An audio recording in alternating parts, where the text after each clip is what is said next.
मुख्यमंत्री डॉक्टर मोहन यादव के निर्देशानुसार जिले में चल रही भावांतर योजना को लेकर कृषि विभाग और मंडी बोर्ड पूरी सक्रियता से काम कर रहे हैं ताकि किसानों को किसी प्रकार की परेशानी न हो।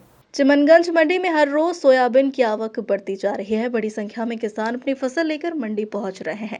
किसानों की सुविधा और योजना के सफल क्रियान्वयन के लिए मंडी सचिव और उप संचालक कृषि यूएस तोमर मंडी में निरंतर नीलामी और फसल के निरीक्षण कर रहे हैं।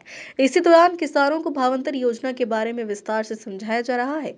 उप संचालक कृषि यूएस तोमर और मंडी सचिव अश्विन सिन्हा ने बताया कि 30 अक्टूबर तक कुल 6,887 पंजीकृत किसानों द्वारा 1,21,224 क्विंटल सोयाबीन का विक्रय भावांतर योजना के तहत किया है। कलेक्टर रोशन कुमार सिंह योजना की पूरी प्रक्रिया की समीक्षा कर रहे हैं। किसानों को उनका भुगतान सीधे बैंक खातों में किया जा रहा है। 24 अक्टूबर से जिले की समस्त मंडियों में भावांतर योजना अंतर्गत खरीदी प्रारंभ हुई है और किसानों की उत्साहपूर्वक फसल बिक्री जारी है।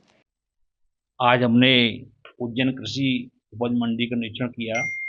उसमें भावांतर के संबंध में किसानों से चर्चा की गई। जो कई लोग भ्रांतियां फैला रहे हैं, तो किसानों चर्चा अनुसार ये कहा गया है कि आपका मंडी में जो सोयाबीन है उसका सही तरीके से भाव लगे, इस संबंध में चर्चा की गई।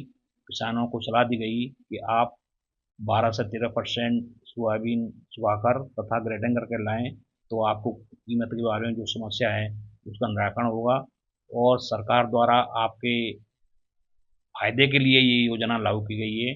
कोई भ्रांतियां फैला रहा है उस पर ध्यान न दें और अपने सही समय पर सोयाबीन को मंडी में विक्रय करें।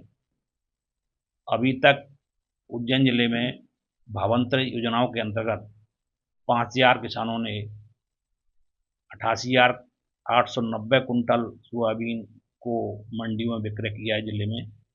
तो काफ़ी संख्या में लोग रुचि लेकर के भावांतर के अंतर्गत सोयाबीन विक्रय करने के लिए मंडी में आ रहे हैं और निरीक्षण के दौरान पाया गया कि किसान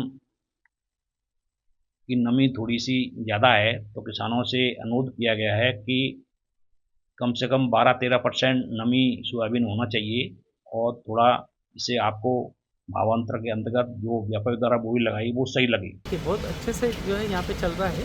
मंडी में विक्रय के लिए जो किसान आ रहे हैं तो उनका सामान्य जो विक्रय होता है उसी के हिसाब से विक्रय हो रहा है। बाकी जो पंजीकृत किसान रहते हैं भावांतर के अंदर जिन्होंने पंजीकरण करवा रखा है तो उसकी हम अलग से एंट्री कर रहे थे। आजकल सारी मंडियाँ जो वो ई मंडी के रूप में कार्य कर रही हैं, तो उसके तहत जो वो हम उसका पंजीयन नंबर भी डाल देते हैं, तो उससे जो है उसको सामान्य रूप से भुगतान आरटीजीएस नेफ्ट के माध्यम से हो रहा है।